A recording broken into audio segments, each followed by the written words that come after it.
Saya Tan Xiao Chen, saya adalah dosen pengampu untuk mata kuliah pembinaan karakter Pancasila. Anda tahu yang disebut dengan keadilan secara tidak sadar itu disebut 2 kali di dalam Pancasila. Nah, apa itu disebut dengan keadilan sosial bagi seluruh rakyat Indonesia? Apakah mereka sudah memaknainya dengan benar? Anda lihat hasil akhir dari survei yang dilakukan oleh generasi Z kita saat ini dan silahkan tonton. Perkenalkan, saya Alicia dan ini saya Benedictus Serafina Sinulinga. ini saya Felicia. Hari ini kami ingin melakukan survei mengenai sila kelima Pancasila sebagai bagian dari tugas ujian akhir semester mata kuliah pengembangan diri Pancasila.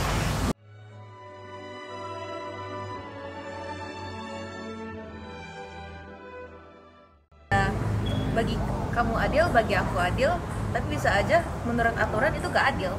Itu ketika orang tuh kayak mendapatkan haknya. Keadilan itu adalah kalau kita memperlakukan atau siapapun memperlakukan seseorang gitu ya secara fair, sesuai dengan kebutuhan mereka. Keadilan itu kayak semua orang menjalankan tugas mereka sendiri, terus misalkan di depan hukum itu semuanya sama, nggak ada yang spesial gitu-gituan.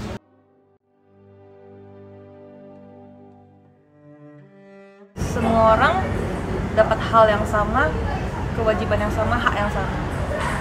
Tidak dipandang lebih rendah atau lebih tinggi dari seorang atau semacamnya. Setara itu menyamaratakan yang mungkin warga negara yang sebenarnya memiliki status sosial yang berbeda.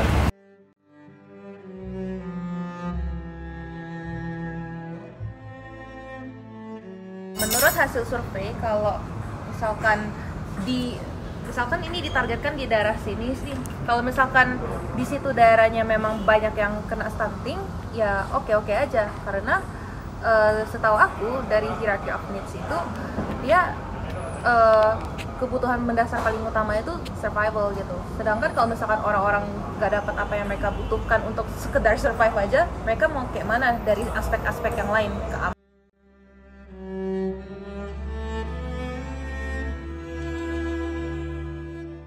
Penting, dua-duanya penting. Cuma mereka ada di kayak sektor yang berbeda kan. Kayak ini kan memperbaiki masalah yang nyata, yang kayak makanan yang belum tercukupi asupan gizinya. Dan yang kalau edukasi ini kan untuk kedepannya kan, kayak supaya generasi Indonesia kedepannya tuh memiliki pengetahuan yang sesuai. Untuk masalah makan, misalkan dengan dia yang segitu harusnya masih kurang. Kayak makanannya pun tidak mencukupi standar lah. Tapi kalau dananya dialokasikan kayak untuk pembangunan sekolah yang lebih bagus, fasilitas lebih bagus, maka siswa pun akan lebih tertarik untuk belajar.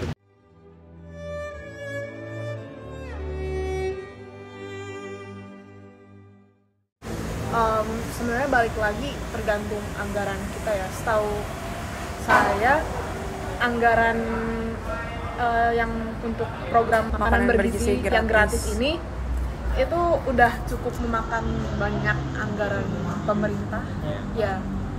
Jadi sebenarnya kalau mau dijalanin bareng-bareng oke. Ya walaupun semua program dijalankan tanpa evaluasi dan monitor dan evaluasi, pasti kita nggak akan tahu bagaimana kita mengukurnya gitu. Sebab misalnya kita menurunkan angka stunting, maka kita lihat target yang kita ingin achieve tuh di berapa gitu.